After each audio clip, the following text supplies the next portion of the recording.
गवना ये फूलवा बरसे मोरंगना हेलो दोस्तों, नमस्ते, प्रणाम। आप लोग कैसे हैं? उम्मीद करती हूँ कि आप लोग ठीक होंगे। हम लोग नाच गीत लेके आए हैं। गाना कैसा लगेगा लाइक करिएगा, सब्सक्राइब करिएगा, कमेंट में जरूर बताइएगा कि गाना कैसा लगा। नए होंगे तो शेयर सब्सक्राइब जरूर करिएगा। फुलवास के साथ सुनिएगा।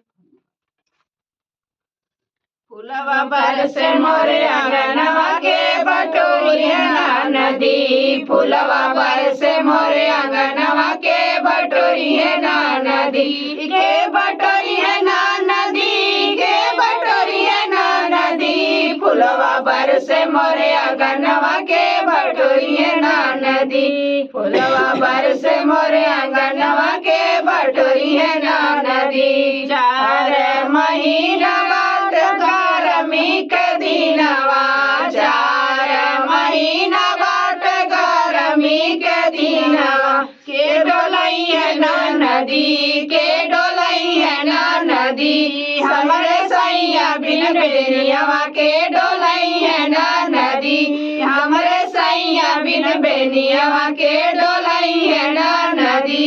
फुलवा बरसे मोरे आंगनवा के बटोरिया नदी, फुलवा बरसे मोरे आंगनवा के बटोरिया नदी, के बटोरिया नदी, के बटोरिया नदी, फुलवा बरसे मोरे आंगनवा के बटोरिया नदी, फुलवा बरसे मोरे आंगनवा के बटोरिया नदी। 4 महीना बाट बरखा के दिनवा, छवई है नदी, के छवई है नदी, हमरे सैया बिन बंगलवा के छवई है नदी, हमरे सैया बिन बंगलवा के छवई है नदी, हमरे सैया बिन बंगलवा के छवई है नदी। फुलवा बरसे मोरे आंगनवा के बटोरिया नदी, फुलवा बरसे मोरे आंगनवा के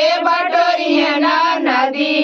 4 महीना बाट जाड़ा के दिनवा, 4 महीना बाट जाड़ा के दिनवा, के ओढ़ई है नदी, के ओढ़ई है नदी, हमरे सैया बिन रजैया के ओढ़ई है नदी, हमरे सैया बिन रजैया के ओढ़ई है नदी, हमरे सैया बिन रजैया के ओढ़ई है नदी। फुलवा बरसे मोरे आंगनवा के बटोरिया नदी, फुलवा बरसे मोरे आंगनवा के बटोरिया